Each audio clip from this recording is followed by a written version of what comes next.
in this lecture we are going to see what is the degree of static indeterminacy represented by TS, also known as unknown forces, number of unknown forces, also known as number of unknown forces or redundant force. Also we are going to learn degree of freedom or degree of kinematic indeterminacy represented by dk.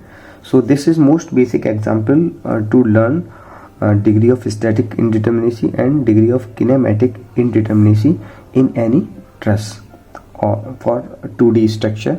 ये हम लोग ये analysis हम लोग 2D structure के लिए करेंगे. So to understand this problem we will take a simple basic truss example, like I take a truss here. This is the example of a truss. Okay, so I consider here a truss like this, and this is a support, this is a hinge support, and here I consider a roller support.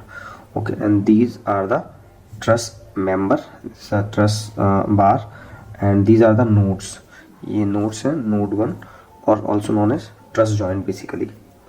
Okay, so इस truss member की हमें degree of static indeterminacy find out करनी है. So ds is equal to होता है m plus r minus 2j, right? So basically m is the number of members. So यहाँ पे number of members कितना है हमारे पास में 3, 1, 2, 3 number of members plus R basically R the support reaction. So यहाँ पे एक सपोर्ट रिएक्शन है, यहाँ पे हमारे पास में ये दूसरा सपोर्ट रिएक्शन आएगा क्योंकि ये हमारा जो जॉइंट है वो है हिंज पे हम लोग 2 सपोर्ट रिएक्शन देखते हैं, right? And here 1 support reaction will be there, right? And this is the roller support reaction. So 1, 2, 3.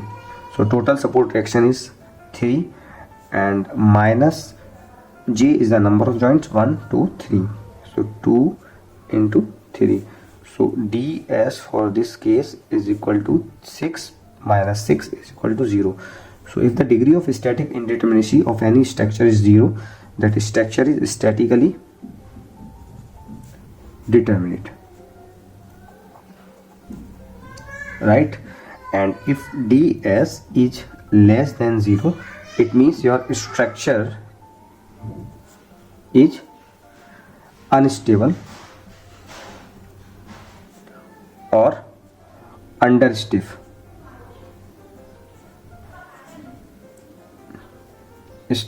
Right?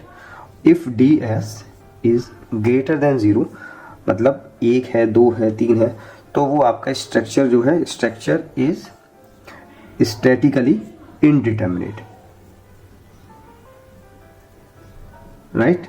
So structure is indeterminate.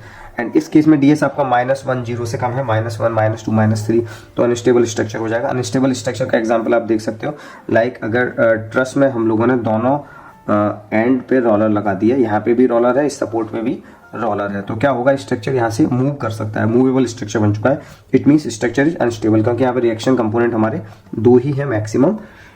Okay और इस केस में अगर हमने दोनों जगह हिंज लगा दिया, स्ट्रक्चर पे सपोर्ट पे हिंज लगा दिया, इधर भी हिंज है, इधर भी हिंज है, तो स्ट्रक्चर में एक फोर्स एक्स्ट्रा आ चुका है.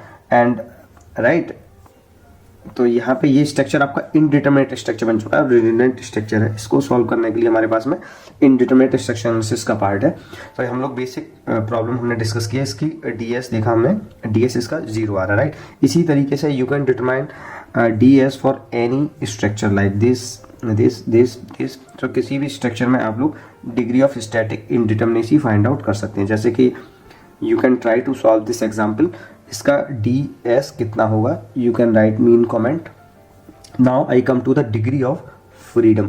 What do mean by degree of freedom? Degree of kinematic indeterminacy, right, और represented by dk.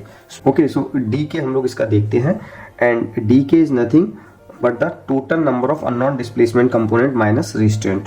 So dk is equal to total numbers of unknown displacement component minus restraints. Right. So total number of unknown displacement किसी भी joint पे कितना रहेगा and उसमें restraint कितना है। जैसे कि अगर हम लोग इस ट्रस की बात करें, इस बेसिक प्लेन ट्रस की बात करें, सो यहाँ पे अगर ये जॉइंट है हमारा, इस पे दो अननोन डिस्प्लेसमेंट कंपोनेंट रहेंगे, एक हॉरिजॉन्टल में रहेगा एंड एक वर्टिकल में रहेगा, राइट। यहाँ पे भी हमारे पास में, यहाँ पे भी अगर सिंपल जॉइंट को लेते हैं तो हमारे पास में दो अननोन डिस्प्लेसमेंट कंपोनेंट यहाँ पे भी हो सकते हैं। हर जॉइंट पे ट्रस के केस में 2D में दो अननोन डिस्प्लेसमेंट कंपोनेंट्स हो सकते हैं हमारे पास में। So total number of unknown displacement component कितना हुआ, 1 2 3 4 5 6 हुआ, राइट। एंड रिस्ट्रेंट क्या है हमारा, रिस्ट्रेंट हमारा वो सपोर्ट्स रिएक्शंस हैं जो डिस्प्लेसमेंट को रोक रही हैं, ओके, कंस्टेंट्स हैं। So 1 2 3, so total -3 is equal to 6 - 3 is equal to 3। तो यहाँ पे डी के इसका 3 हो गया। डी के का जो स्टैंडर्ड फॉर्मूला हो जाएगा इस केस में 2J - R is equal to D K. ये डी के का स्टैंडर्ड फॉर्मूला भी हो गया। इससे भी निकाल सकते हो। नंबर ऑफ जॉइंट काउंट करेंगे 1 2 3, ये is the number of joint, so 2 × 3 minus R is the support reaction, so 1 2 3, so 6 - 3 is equal to 3। अब हम लोग अगर शो करते हैं उस फिगर में कि कहाँ कहाँ पे उसकी स्टैटिक किनेमेटिक इंडिटरमिनेसी है, so you can simply show like 1, this is the kinematic indeterminacy 1, and ये आपका दूसरा इंडिटरमिनेसी है, और तीसरा रहेगा हमारा ये जो है डिस्प्लेसमेंट रहेगा इस डायरेक्शन में लाइक दिस। तो आपने क्या क्या ब्लॉक किया है, एक तो प्रिवेंट किया हमने ये वर्टिकल मूवमेंट यहाँ पे और हॉरिजॉन्टल मूवमेंट, और यहाँ पे हमने रोका है, रिस्ट्रिक्ट किया है vertical movement by providing this roller, right. So हमें समझ में आया degree of static indeterminacy and degree of kinematic indeterminacy किसी भी स्ट्रक्चर का कैसे निकाल सकते हैं। You can also calculate degree of kinematic indeterminacy of this same truss like this and this, दोनों केस में निकाल सकते हो। जब यहाँ पे रोलर है और यहाँ पे हिंज लगा दिया है, राइट, तब आप इसका डी के निकालिए।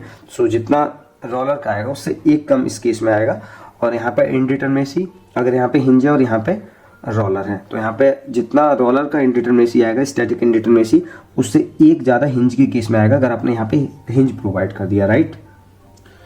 सो इस प्रॉब्लम में इतना ही। If you have any doubt you can write me in comment, I will try to address that. And if you have not subscribed this channel, you can also subscribe and press bell icon for further notification and updates.